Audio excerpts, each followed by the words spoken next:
Welcome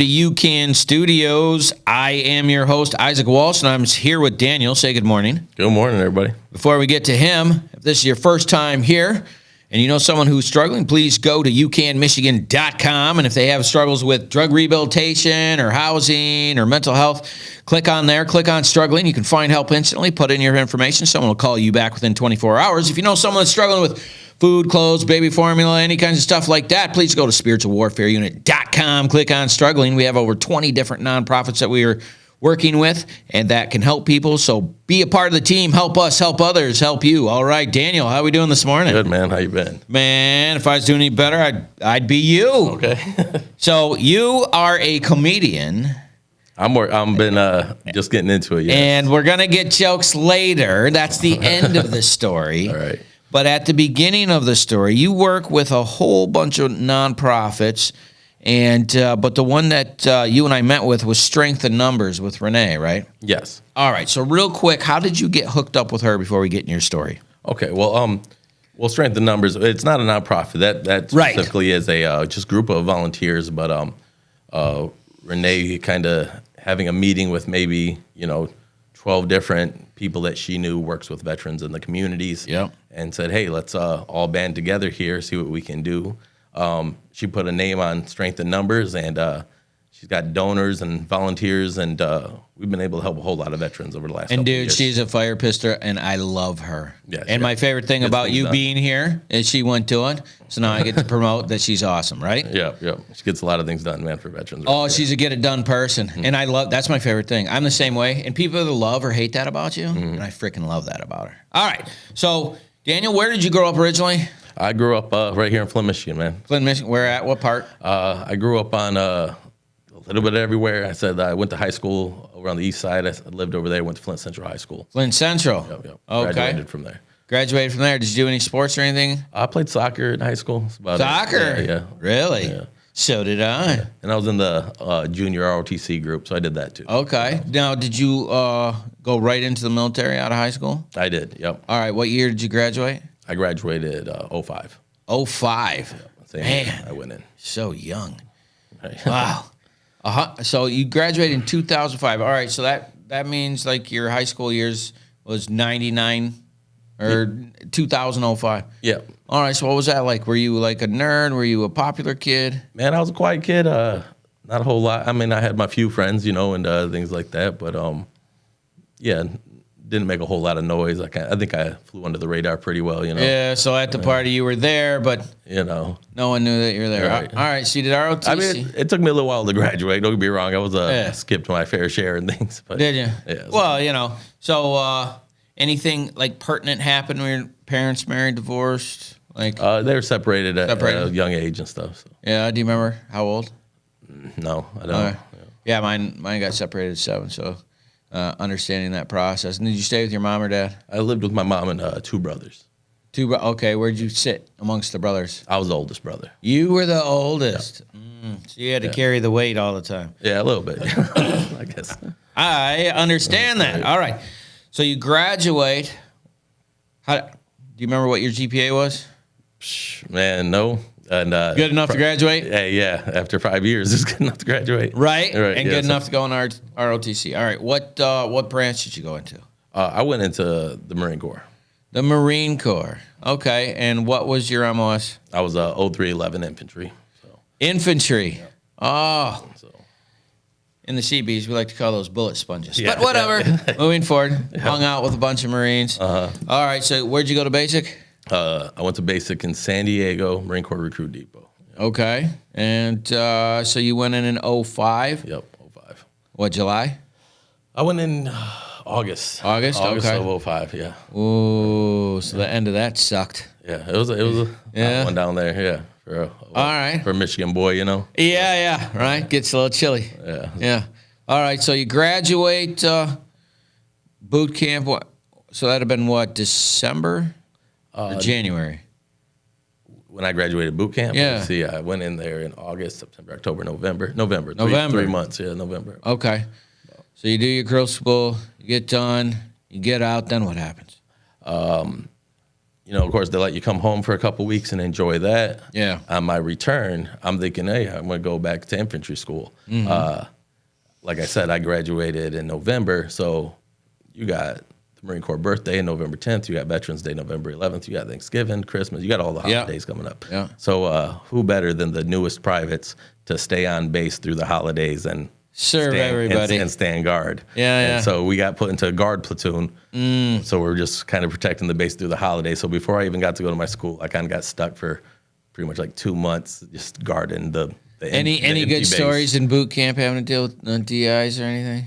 Man, it was no more than anybody else, I don't think. I mean, nothing too crazy, but I would say definitely in guard platoon, being so new to the Marine Corps and given kind of so much freedom because all the higher ups are gone home for the holidays and what'd such. you do? And so we're supposed to be guarding this base that's completely empty. Everyone's gone home. Yeah. And so all the real gung-ho guys got lost a lot of that motivation pretty quickly when you're like, man, we're just walking around guarding nothing here. Yeah. And you catch guys, crashed out on, post or whatever all the time up. Well, those late nights tend to catch up with you a little bit. Yeah, like, man.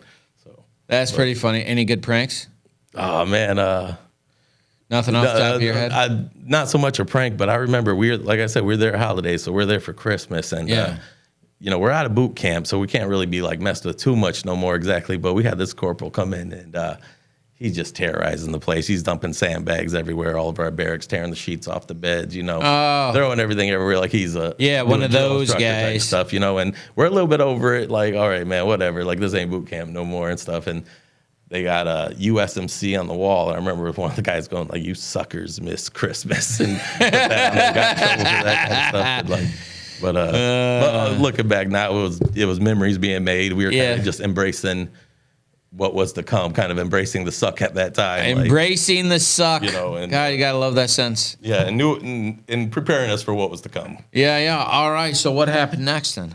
I got out of there, and we found out where we were going. And, you get all the cool stories. Marines are in Japan and Hawaii, and they're traveling the world on a ship. And, man, I'd say about 90% of us that graduated from that class went to 29 Palms, California, and stationed down there with the Infantry Unit 27. That's not terrible, though. I mean, not a whole lot going on down there. When you're young and Brody, you want to get in an action. But that's the crazy thing, as long as that war was. I remember being in boot camp thinking, like, and then getting stuck in that guard platoon for 2 months and, like, oh, man, the war's going to be over by the time we get there. We're not going to be able to shoot anybody. Right. Like, oh, man, we're never going to get to the war in time. Yeah. Fast forward 15 years later. Yeah, right. Yeah. Perpetual and continuous, right? Right. All right. So you get stationed there, and how long were you there?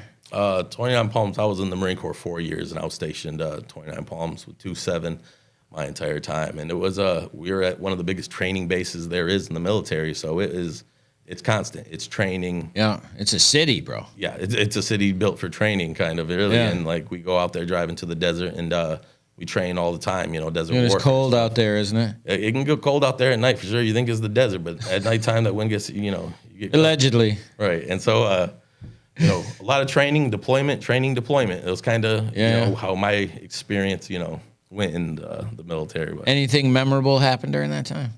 I mean, all through the entire like that we can talk about. That's what I'm saying. Nothing. Definitely a lot of. Like, let me give you an example of what my brain's thinking. Mm-hmm. Like, so you're practicing out there, and someone decides to take a smoke grenade and throw it in the middle of the run because they're hilarious. Right. Stuff like that. Right. Or maybe inciting a riot because you had a band come on and they.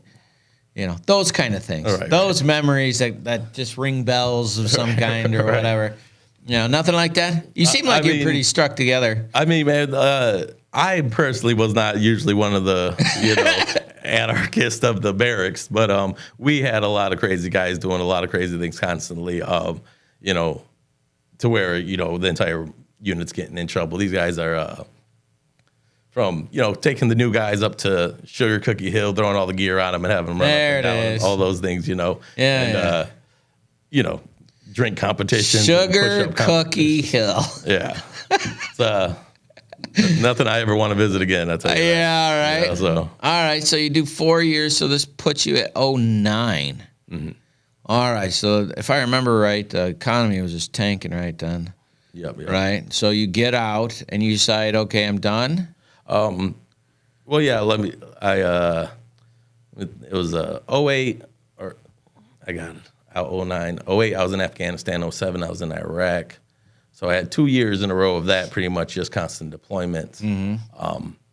I had seen enough. How many deployments did you get out? I got 2. So 07 Iraq, 08 Afghanistan. Okay. Kind of. So you get done, you get back. And you're like, all right, I did my. I kind of felt that way. I've done my time, and man, I had a couple close calls. Yeah. Myself. You didn't miss the war. Not at all. So it barely missed me. And so you said you had a couple of close calls. Yeah, I had a few close calls, and I was like, maybe I've pushed my luck far enough. Yeah. Maybe it's time I try something else. Yeah. So, and you did what, 6 months each time? We did a little more than that. I think maybe closer to 9 months. I forget which deployment. Yeah. It all runs together, right? Yeah, closer to 9 months each one, probably. All right. So in 08, you did that. So 07, 08. Okay. Yeah. So you go through there, you get done, and you're like, all right, my time here is done. Gentlemen, thank you. Blah, blah, blah. What'd you transition out to? I came out and kind of went to school for a little bit there, studied some criminal justice stuff, and worked at a factory out there in Davison, Michigan for a little while. Just kind of, Did you like it, or is it just something to do?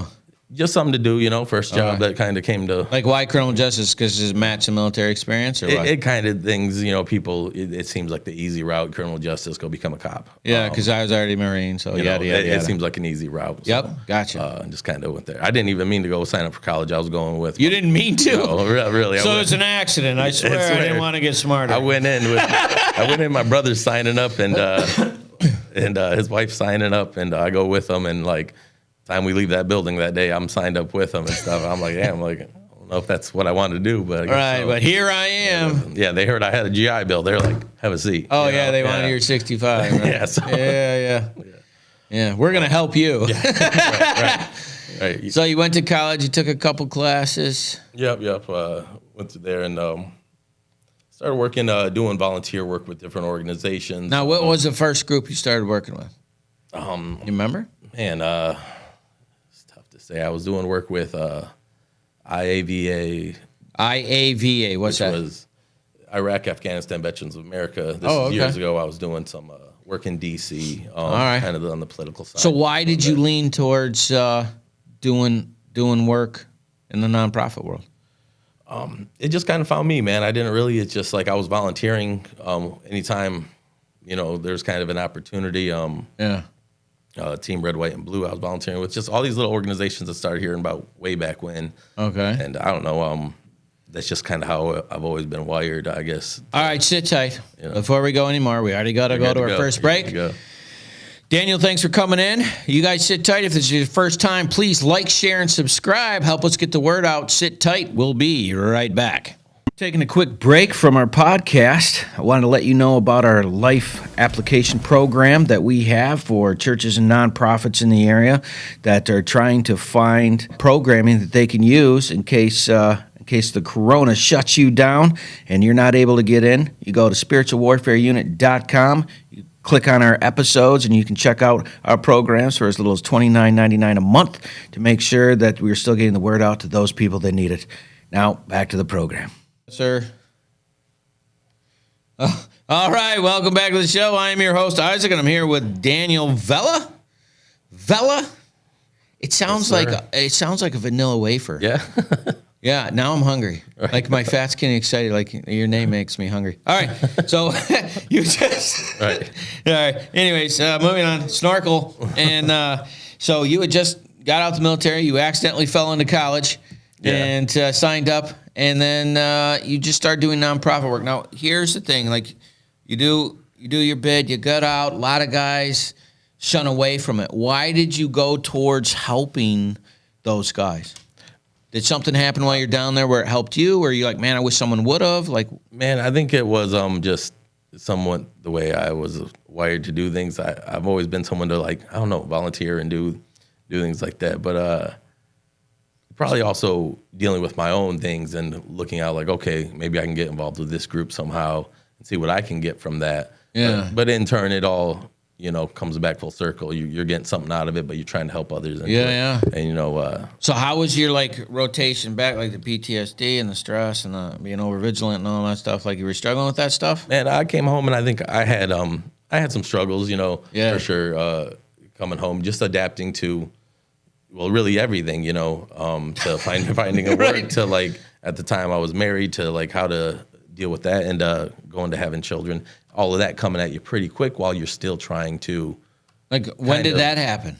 The kids? 2010. All right, so we're not there yet. All right. Yeah. Great. So, like, when you're going in there, the reason why I'm asking this question, because a lot of the guys that we deal with, like, how do you decompress from that overvigilance and not feeling like, I have to be hyper vigilant in my surroundings and making sure you know everybody and picking dangerous scenarios out of a crowd and that kind of stuff. It varies for everybody, of course, but and sometimes you don't even realize you're going through that yet. Right. It takes you some time just to even figure out. Like, did you actively go, I got to work on this, or just kind of? No, it kind of hit a breaking point where, like, I think others were telling me, like, you might need to work.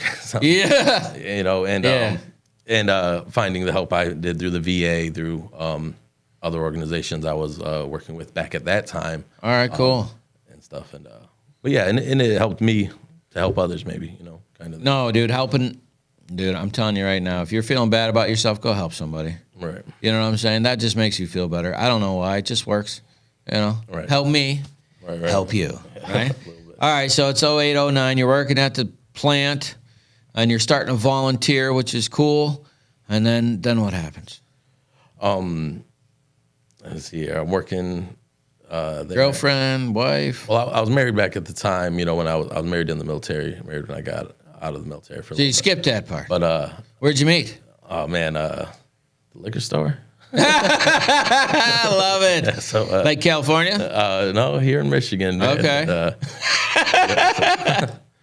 I love that answer. That makes me laugh so much. But I was kind of going through after. Let me see. I get out 09. Yeah. I start kind of dealing with issues. I'm not getting divorced yet, but I'm dealing with those issues, separation and things. And then I'm also having kids at the time. Probably not the best time to be doing both those things, Yeah. And but that's just the way, things work out sometimes, while also trying to deal with my own things of, like, adapting to the world and what's wrong with me. Not even thinking nothing's wrong with me yet, though. Right. It's a world. Everything else doesn't matter. And so taking that time to figure that out, finally getting into the help I needed to get. Yeah, so this happens, the relationship kind of falling apart, and so where did you go look for help? The first place I was going, I did eventually get into the VA, and I'm not going to knock anything of the VA. They've actually helped me pretty well over the years. Cool. I've gotten some good help. It took me a couple different therapists to find one that worked with me the way, the way you could work with them. And nothing against the other ones. They just we weren't a mix. Personality traits sometimes don't fit. And I found one that worked for me, and I really went into all these therapies and different things with an open mind, trying to not be so critical of the therapist or critical of the type of therapy I'm going through, but actually trying to do the homework and take it in without rolling my eyes and judging, which it can be so easy to do sometimes with therapy. And when you go in there and you're hostile, you're like, I'm looking for help, but I'm going to punch you in the face every time I'm here. I'm going to disagree with, and I'm going to tell you why that don't work. Yeah, let me tell you why you're wrong. And you run into that. I've run into it working with veterans, that guys that they're looking for the reason why it won't work. No matter what help you give them, that won't work because I did this. It's like a fear-based response to something that I have to address the things I suck with, which we all stink at some stuff. Oddly enough, we're not perfect. I didn't know if you knew that or not. Right. And being held accountable is scary sometimes, man. It's tough. And putting yourself in a position where someone else can judge you. Yeah, and tell you to hold yourself accountable. It is. It gets terrifying. Especially after maybe you've been in the military and you think you're big and bad or whatever. Right. And now you got someone telling you, like, no, you need to relax. You need to go talk to somebody. Yeah. like I remember one of the people I was talking to, they said, well, have you ever thought maybe it's just you? Yeah. And I was like, no. Oh, what? Right. And it was like that moment where it was like, and then like I remember seeing this another person just the opposite side of this, and he was like, you're so positive, I can't help you. It makes me think, you know? What's it make me think of this little quote? It says, like, I'll try to keep it PG. If you met an a-hole today, you met an a-hole. If you meet an a-hole every day, you're probably the a-hole. Yeah, you know, it's weird. Yeah, and people only hang around people they got stuff in common with. Right? So if you're surrounded by buttholes, right, you may be a turd. Yeah, right. Just saying. Right. You know? Anyways, yeah, no, so you're getting in there, and did it work, like, right away? Did it take you a little while? Because it took me a while to, like, adapt to that. And I did. And on top of that, I had a supportive family, man. I came home, I got, a mother and brothers and uncles and all these people that support me, and I still struggled.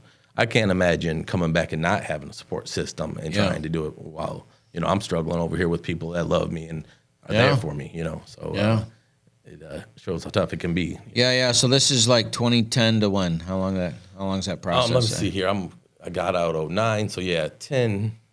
I had a kid 2012. I got a kid. So 2010 to 2012, 13 area, maybe those 2, 3, 4. So what are you doing for work during this time? Like you said, you're doing a shop. Yeah, I'm working over at a factory in Davison there for, I think I'm working there for a couple years, and it's fine. It's paying the bills. Yeah. I come home to Michigan. I've got a factory job, and but I don't know. It just not very satisfying. No, not by any means, and like not that I was necessarily looking for anything else, but in so many ways, things kind of found me just by me volunteering and going out there. I'm networking without even realizing. Right. So you're getting out in the community, you're talking to people, and you got your job that pays the bills, but you're looking for something else. Mm-hmm. And then what happens? And just kind of as I'm networking, I meet more people that tell me like, hey, how about this? How about that? And I get told about a job down in Redford, working with veterans at a veterans treatment court. Peer support. And so I met that person through volunteering at another veterans treatment court, and they told me about that job, went and applied, and I ended up getting that job and working there. So no kidding. So what was that like? I enjoyed it. That's it, kind of what I was already doing anyway. Which was it like peer recovery coaching? Yeah, peer support. Yeah. And pretty much what they wanted was somebody that's been there and done that. Right. So really what they wanted was somebody that's already been through the VA as far as a peer. Like, I've been through the VA system, so I can tell you, like, hey, maybe try this type of therapy, try this type. Because you kind of need someone to guide you through, because when you first get in there, it can be on top of that, I was a veteran that had, been to combat, been deployed a couple times, been divorced, had a couple kids. So almost like whatever these guys were dealing with, like, man, I get it. You had a smattering of frustration. So like, so I was able to understand it and help them, point them out to whatever resources I knew about, obviously. All right, and that started in 2012? Man, all the years kind of. I think that's what you said. But yeah, about, Yeah. I had a kid in 2012. Yeah. That was probably like 2014 where I started working at that job. So okay. So you're still doing the shop tune on. Well, before we go to our next break, I want to kind of get into, now you had, and how long were you married? Together or married? I was married like, I don't know, 7, 8 years probably. 7, 8 years. And how many years were you together? Maybe like 10. I don't know, man. Something. All right, so almost like a decade or whatever. Yeah. All right, so you're in there, and you're doing this work, and you said roughly it was 2012, 2013, 2014. Yeah. How long did you do that? Man, I did that for on and off, volunteering at one up here for years, and still kind of doing it, still kind of volunteering with them from time to time. So.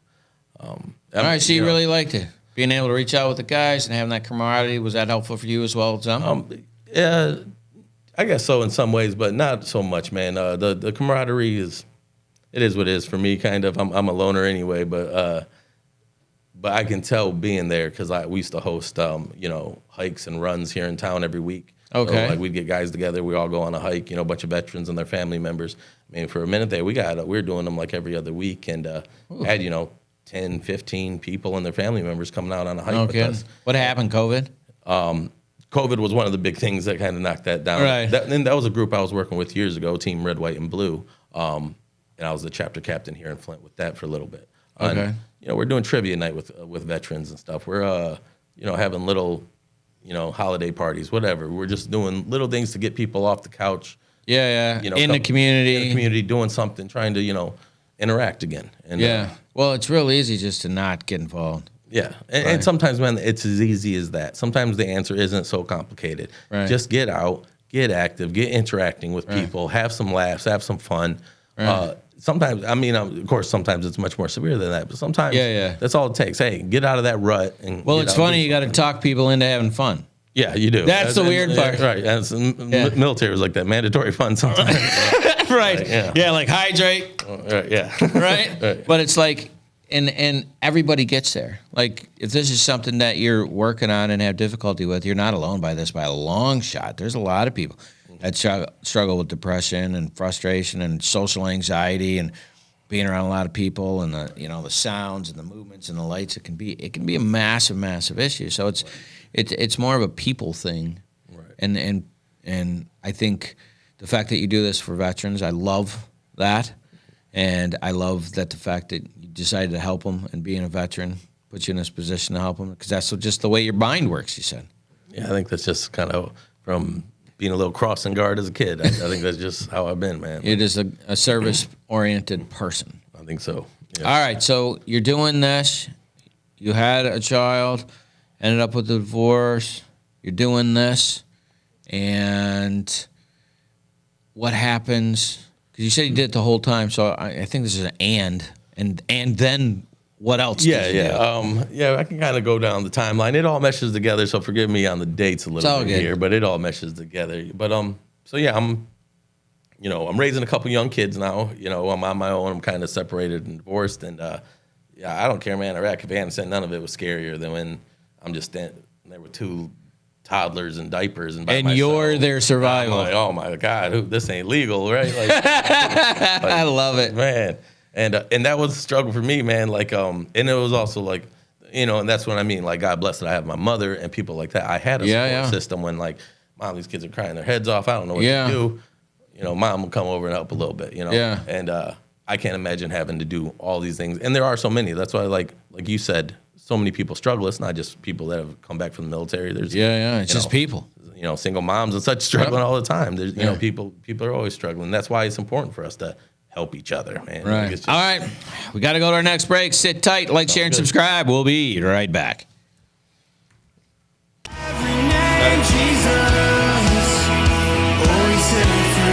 Hey, it's Aaron with UCAN. We're down here at the Unity Fest the Heart of Flint is putting on, Kersley Park Pavilion over here on the east side.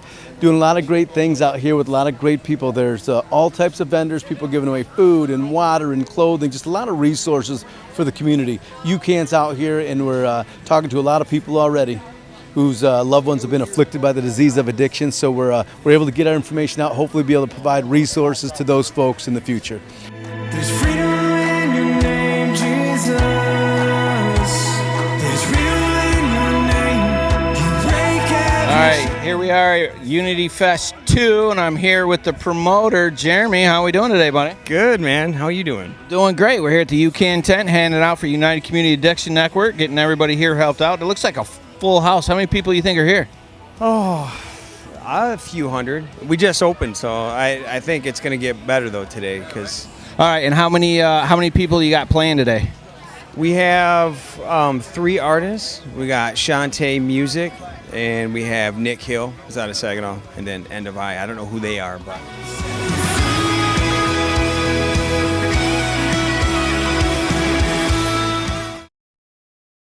Welcome back to UCAN Studios. I am your host, Isaac Walsh, and I'm here with Daniel Vela.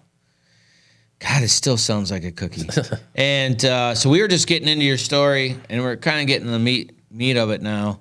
And you were talking about how people were struggling with things, and you were getting out being a peer support person, and using your experience to help other people that are going through things. And you were just talking about how having your support group with your mom, and So if people don't have a support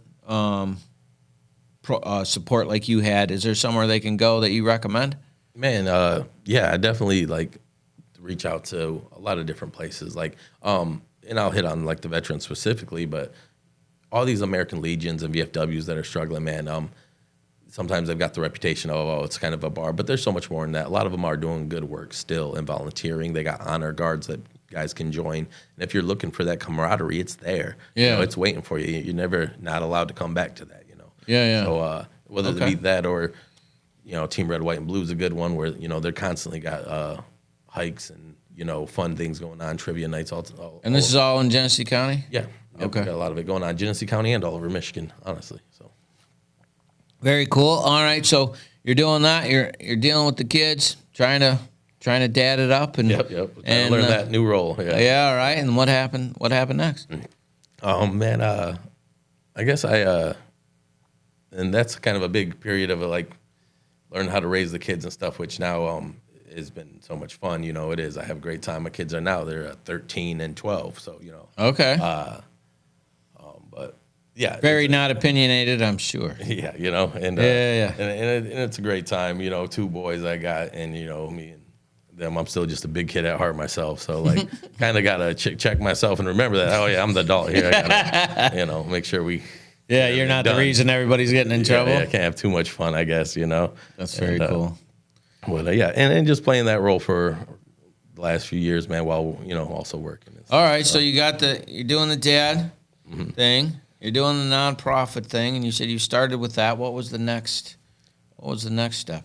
Probably just no more.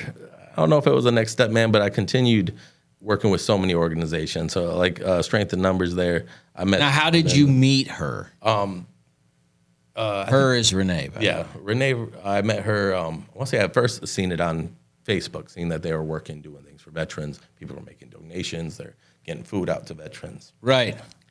I had already been doing that on my own level, with different organizations. Like I said, with the hikes and the runs. Yeah. And things like that. But so I go out there and realize I don't live too far from her, and I kind of start volunteering. Yeah. With her as well to make food deliveries, furniture deliveries for veterans. Pretty much whatever they need. Right. They contact through her Facebook page and let her know. And for years now, we've been doing that. Whether it be food, furniture, or just. So someone's a veteran and they need something. They just go to Strength in Numbers on Facebook, and that's how they connect. Yep. They send a direct message there on the page. Let us know. And we can't help everybody, but we like to if we don't have the resources. Right.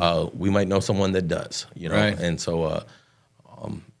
Hence the name Strength in Numbers. Exactly. And she seems to know everybody, and everybody seems to know her. Well, and how that's kind of also happened now is Strength in Numbers kind of called a meeting there, and the familiar faces that were constantly helping veterans in the community, Renee kind of finally brought them together and said, hey, I see you're always helping veterans. I see you're always helping veterans. We all meet at a diner, and now we're all talking and get to know each other. And this is kind of where Mid-Michigan Veterans Coalition started. Okay. Maybe a dozen of us around a diner, table. Okay. And like, hey, we all help veterans. We all, can help them different ways, but let's all meet and talk. And then she started planning the Mid-Michigan Veteran Coalition meetings, and that's just grown and grown from that maybe 10, 12 people that first day. Yeah. Now we got 50, 60 different organizations, volunteers, and groups that come and say, hey, this is what we're doing for veterans. And so now we all know each other. All the resources are able to like point to each other like, hey, we don't got it, but they'll help. Yeah. All right. So how did, give me an example of stuff is that thing you guys did in Davison at the end of the year? That is, yep. Tell people about that a little bit. That was great. Now There's a buttload of people. Yeah, and what the Mid-Michigan Veterans Coalition is, and we kind of just chose to call it that because we work in the Mid-Michigan area, and it's not a official organization by any other means than it's a group of volunteers that get together, and then other organizations, whether it be at the state level, the county level, nonprofit organizations, or just legions, VFWs, or just volunteers. They come in that day. We usually have a speaker kind of say like, hey, these are the resources we offer, teaches everyone else about the resources. And everyone else gets a chance to speak like, hey, I'm from this organization and this. That must take a long time because that's a long list, brother. Yeah, and they kind of get through it fairly quick. With Is there like food? What they do, but they do have lunch there, and All it takes a couple hours usually, and it also is a good networking opportunity if you're someone that works with veterans. Right. It's good to know these other familiar faces that are also working with veterans, and how we can help each other to help veterans. It's all the same goal. Yeah. Because if I remember the number, it was over 100 groups. Yeah, I'd say we. I think it's like got 108 groups or something. Yep. Yeah. She keeps a pretty good list, and it helps us, like people like me, when I come across the veteran, just in my personal life, I can say, hey, man, we don't do this, but so and so does. Did you hear about this? Did you hear about that? And there's so many niche markets to help veterans. We've really come a long way from the Vietnam era where it seemed like they got no help to where. And it's still crazy that a lot of veterans don't know. It just blows my mind. That was the whole reason I want to have you on, because it's like, there's help. Yeah, there's a buttload. Right. Like there's a bunch. I definitely can't buy that. If any veteran says like, there ain't no help out there, they're not looking. You're not looking hard enough, really, because and I'm not saying nothing because sometimes it's just hard to get out and look for help. Yeah. Or where do you go? But if you just Google veterans help, there's a bunch of stuff. And that a lot comes of up. the organizations and things I found were like getting on Facebook and searching. I'm like, okay, this is a veterans community page. Let me get in on this and then see. And every now and then, let me screenshot that and then pretty much that's all. I've turned my Facebook page into nothing but me sharing resources. There you go. So if you got somebody that's struggling with food or furniture or jobs or anything like that. Every pillar that you could possibly need help with, there's something there, to help with that. Yeah, because that event you guys put on in Davison was massive. I mean, that was owned by the Genesee County Veteran Services. They put on a great resource event out there, and they're advertising that everywhere they possibly can. All right, now one of the things that happened there that was cool, and I wanted you to explain because I got it, but I didn't get it, but I got it, but I didn't. Was like those guys that got those blankets. Okay. So explain them. But so there's, I think, 8. Again, this is another veterans organization. It's called Quilts of Honor. I hope I'm not getting that Quilts of Honor. That's what it was. I hope I'm not getting that wrong. Yeah, Quilts of Honor. And at the same time when that resource event was starting, Quilts of Honor was also honoring like a dozen veterans over at the Davison VFW with quilts. And so people would make these quilts for people, and they're honored for their work in the community, their service. As a thank you for your service, here is a really nice made quilt. Very nice quilts. Very nice quilts. And something just to kind of comfort that veteran if he ever needs to be comforted. Hey, got a nice quilt. Because one of them dudes up there just started breaking down, and I had to walk off because I was getting so emotional. Well, and some of these guys, man, have never really been thanked for their service in that way. Like, maybe they've heard thank you for your service from somebody. But for the time it goes in to make these quilts and then to say some nice things and to honor them with that, it really touches these guys. So it's a I'm getting emotional thinking about it. It was just because my man was probably 80 plus, and you just saw just the tears coming down his face and his chin going. And I was like, dude, what is this? And like, why is that such a thing? But to see how much like some of our other brotherhood needs to just be told that they have value. And that's basically all that happened. Yeah. And it was extraordinary. Just watching the tears. Oh gosh, man, it was a goosebump. I tell you, working in peer support, man. Sometimes you're dead on with that. Reminding these guys that feel so down and out about life, that went from leading a platoon of men into combat to where now they feel uncomfortable at the mall. Sometimes reminding them that, nah, man, don't forget who you are and what you're capable of. You still have purpose. There's still a reason. Don't forget what you're capable of, man. If you've done that before in your life, there's no reason you can't continue. Imagine what you can do for your community. Exactly. That's really kind of the bigger picture there. Is like, you've served your country. That's great. Come home, serve your community. Continue to be, a good example of what an American is, what a citizen. Help us. Help you, right? Exactly. And that way we all help each other, man. That's how it works. Like, let me battle for you. Let me stand. I don't have to lead. I'll just stand next to you. Let's just make it happen. Right there with you. All right. And one of the other groups you work with is Catholic Charities, and it is specifically in the Sacred Heart Village. When did you start doing that? That was kind of a recent thing I heard about, and I was helping another group try to build some home for veterans in another area, and then lo and behold, right there downtown Flint, my hometown, not far from me, someone gets a hold of me and says they're trying to build 26 small homes. Okay. In the Flint area, and I'm like, hey, I'm all for that, So I go down there, kind of get to know these people, and I get to get a little tour of the homes. They're very nice, small homes, and they're working on doing some things. They're holding a lunch for veterans November 10th there at Catholic Charities. Catholic Charities, yeah. So, it's they're just in the starting of getting that done, but I'm working with them however I can. So it was just part of the networking community that got together. Yep, it was back when I was leading those runs and stuff. I networked, ended up meeting a guy that runs Huntington Bank downtown, and he gave my name. And again, that's another thing that helps, because while you're out there going for a hike with your veteran friends, you're networking, your name's getting out there, you're meeting people, and it's almost by osmosis, man. Yeah, it is. It's just what's the opposite of collateral damage? I don't know, like collateral, positivity. Not damage. Yeah, exactly. But good things happen without you even trying. Yeah, collateral sometimes. construction. Yeah, exactly. Exactly. They're just because you're getting out there, you're getting to know people, introducing yourself, and like, hey, I know this guy, and that's how it's happened for me a few times. So they're just getting started downtown with Catholic Charities and the Sacred Heart Village. 26 homes and a community center is the goal for veterans, and I really love to see that here. Because I feel. Like I said, with Mid-Michigan Veterans Coalition and all that we're doing, man, we have a community that is taking care of their veterans here. We really do. And I, as a veteran, I couldn't be more proud of all my community has done. Right here, little Flint and Genesee County, they're taking care of their own. They are. And so what a better place to have, some more veteran homes than a town that cares. So. And Daniel, this is why I had you on the show, because your passion comes through, and it's real, and it's not fake, and I love that part. Like, the rest of it is just the rest of it, and helping people, it's great. But I wanted people to see your heart and how much you love people. But before we get to the next one, we have to go to our next break. Let's do it. Again, if this is your first time, please help us get the word out. Like, share, and subscribe. Sit tight. We'll be right back. Every name, Jesus, always set me free. Hey, it's Aaron with UCAN. We're down here at the Unity Fest the Heart of Flint is putting on. Kersley Park Pavilion over here on the east side. Doing a lot of great things out here with a lot of great people. There's all types of vendors, people giving away food and water and clothing, just a lot of resources for the community. UCAN's out here, and we're talking to a lot of people already whose loved ones have been afflicted by the disease of addiction. So we're able to get our information out, hopefully be able to provide resources to those folks in the future. There's freedom in your name, Jesus. There's freedom in your name. You break every All right, here we are at Unity Fest 2, and I'm here with the promoter, Jeremy. How are we doing today, buddy? Good, man. How you doing? Doing great. We're here at the UCAN tent, handing out for United Community Addiction Network, getting everybody here helped out. It looks like a full house. How many people do you think are here?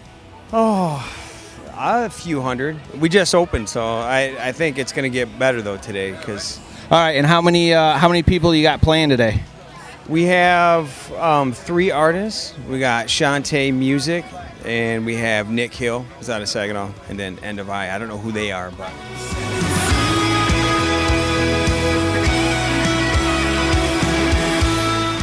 All right, welcome back to UCAN Studios. I am your host, Isaac, and I'm here with Daniel, and welcome back to the show.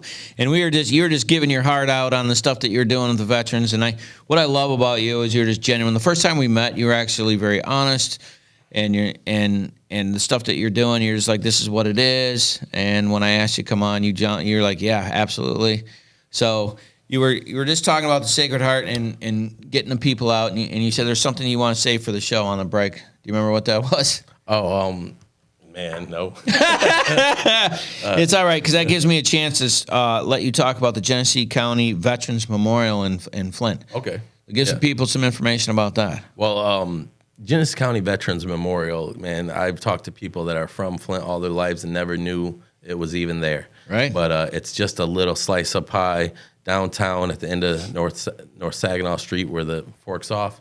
And by Soggy Bottoms in the grocery store there? Yep, right over by there, Okay. And it's a beautiful park. Technically, it's the oldest park in the city of Flint, the very first park. Okay. And it is also our memorial to the veterans that have been killed in action for all of Genesee County. All right, and you told me that all the names of all of the soldiers that have died in action are there. Is that right? Every soldier, a Marine, sailor, all of it that has ever been killed in action, their name is on those pillars downtown. And it's a beautiful thing to see. It's a beautiful way to honor them.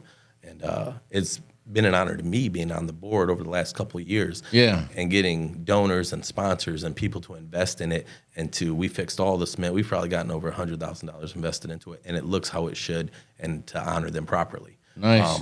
We've gotten names that were missing on the wall to honor. And we've been, last Memorial Day, there was a Vietnam Marine, and his name wasn't on the wall. We invited his family down who still lived in the area, honored them, placed his name on the wall. Dude, that'd be emotional as crap, yeah, right? And so we added the Civil War veterans' names on the wall. We've really done a lot. Got that place cleaned up and looking great. And we hold our annual Veterans Day ceremony there every November 11th, 9 a.m. And so people can come check that out? Welcome to come down and honor veterans that day. All right, so you honor veterans, you go there. What happens? You meet afterwards, get a little bite, do something? Usually we do the Memorial Day ceremony, and we also do the Veterans Day ceremony. We have a keynote speaker. We have some songs. It's a little chilly in November, so we'll take it right there into the Durant Hotel, which is literally just right behind behind it. And it's good just to see the people that come out, rain or shine or cold or whatever, and they sit there and they honor the veterans. And it's you can say thank you for your service and stuff, but to me, man, seeing those people come out, seeing the families, and being there for the families that are missing their loved ones, that are looking at their loved ones, their brothers, their uncles, whoever the names on those walls, and saying like, hey, we're here today to honor them, though, and to remember them. And I love that about, again, going back to why I love my community, because seeing these people come out and honor them, that's the way to properly do it. So. All right, so we got through, and you said that's November 11th at 9:30 a.m., right? Yes. And that's right downtown, and anybody can just go and show up to them? Come and join us. There's an event on Facebook as well for that, for the McFarland Park Veterans Memorial. So. All right, and then what other, you said November's a big month for you, right? It is. What else you got going on, dude? November 3rd, we got the Mid-Michigan Veterans Coalition, again, where that's all organizations here in the Mid-Michigan area that are helping veterans. We kind of connect again every few months, see who's got what going on, have a new speaker. So that would be November 3rd at the Davison VFW, I believe at 11. Mm-hmm. That's correct. And then November 10th, we have a veterans luncheon, free to any veterans at Catholic Charities. Mm-hmm.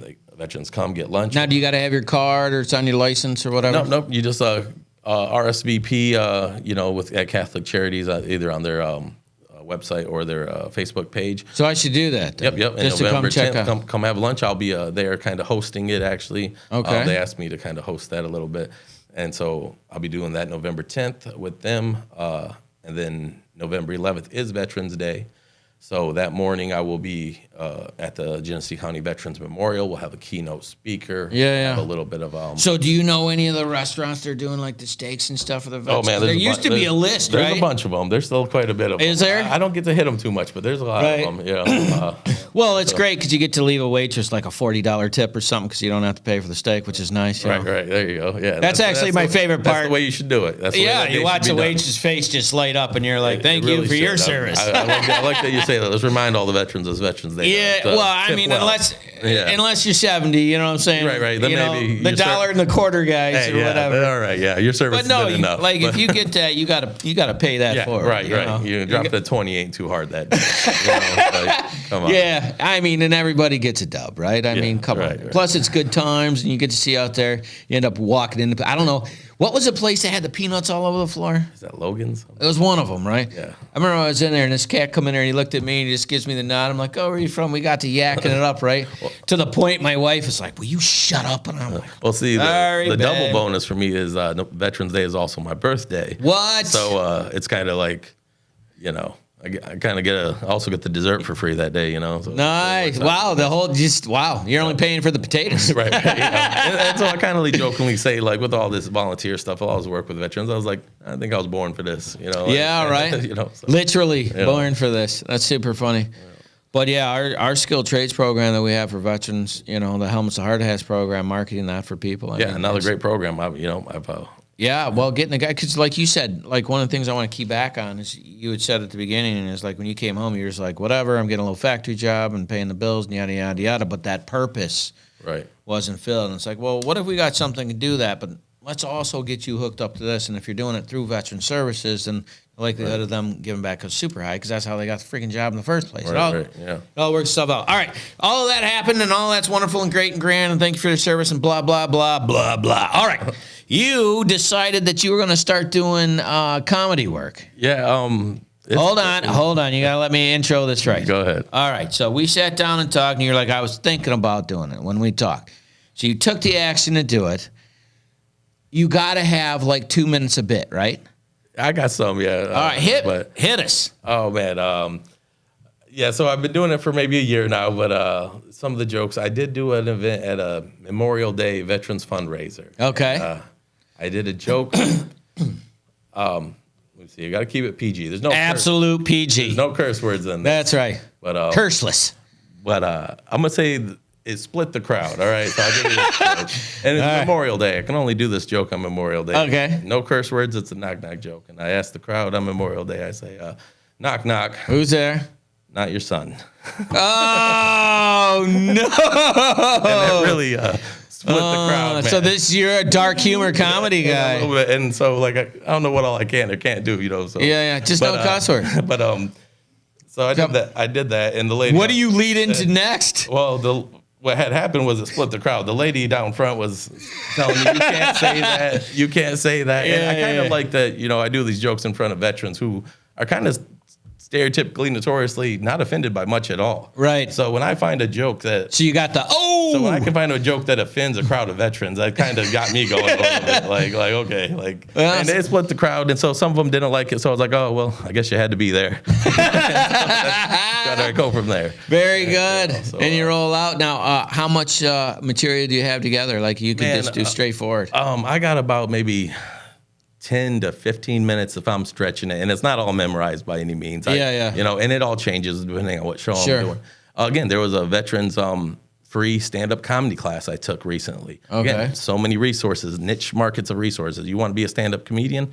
There's free stand-up comedy classes for veterans. Right. And I took a 6-week course, and they helped me get 5 minutes of material together that I put on social media and stuff. And that had to be clean as well. So. Oh, yeah. How was the response to that? You know, it was all right. But for me, when they told me, hey, you got to put together 5 minutes of clean material, I go to look at my material. I'm like, okay, well, I'll use some of the jokes I've already wrote. And I realize I have no material that I can use. Yeah. So I'm going to have to write all new material. So it was a challenge for me because now I got to come up with all new material these next 6 weeks.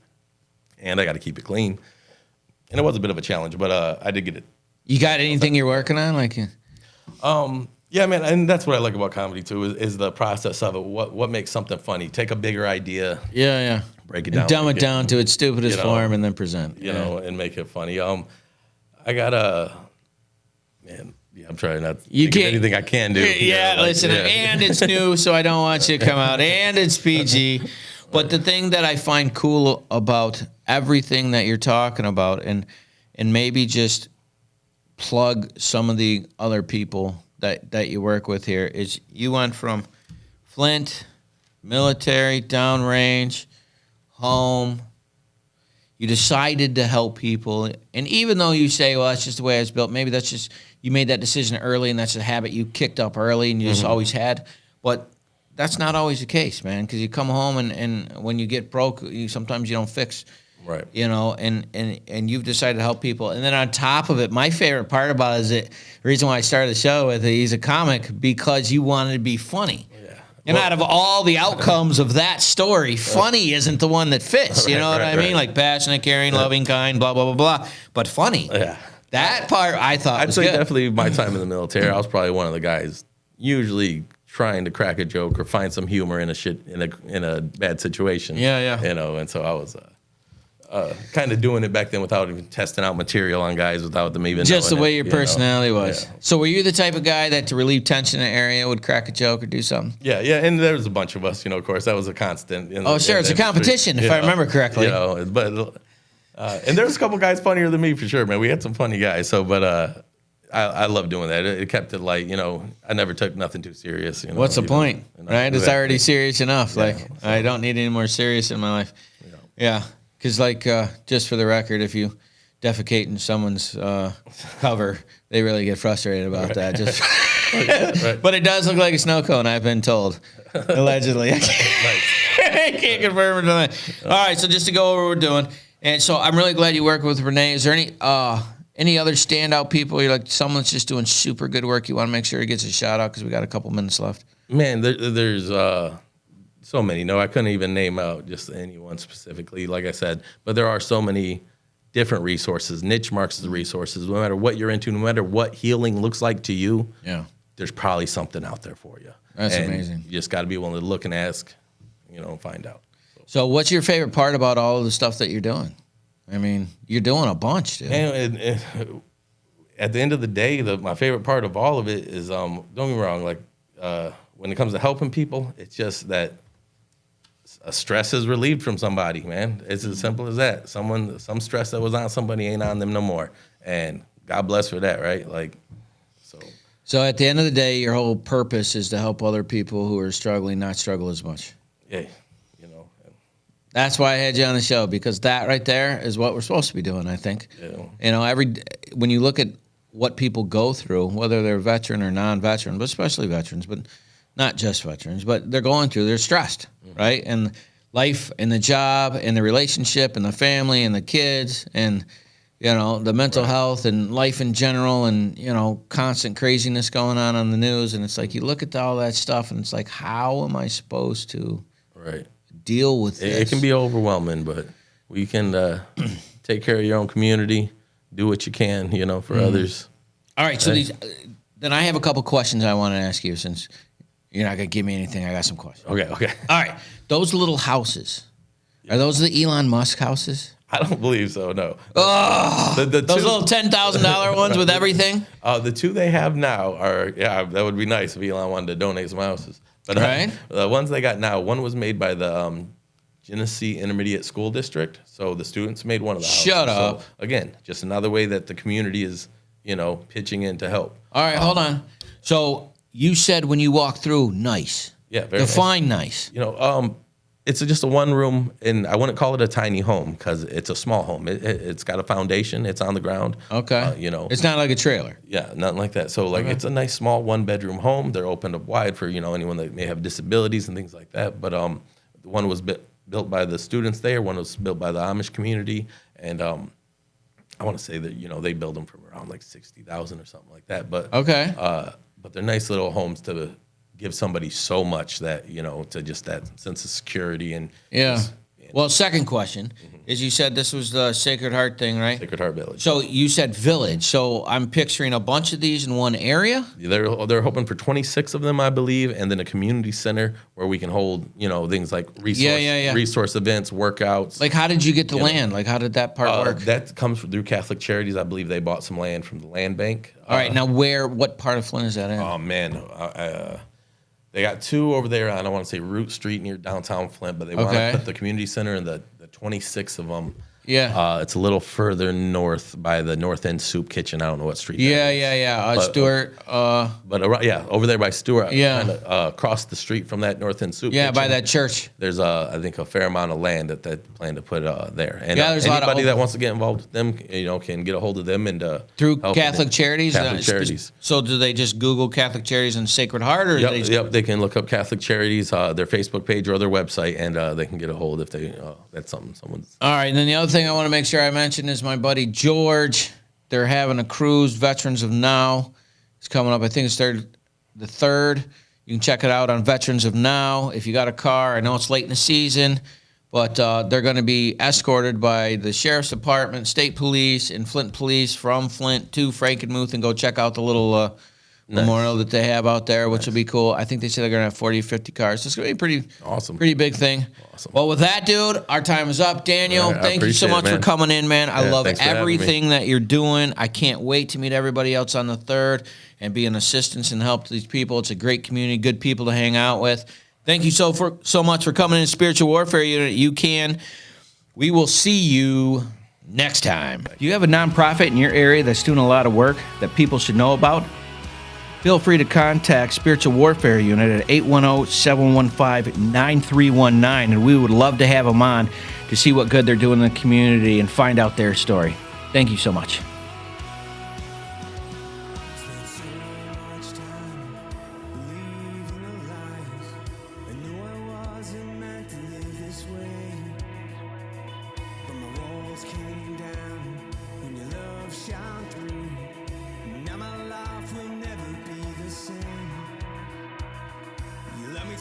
said, let me stay this way.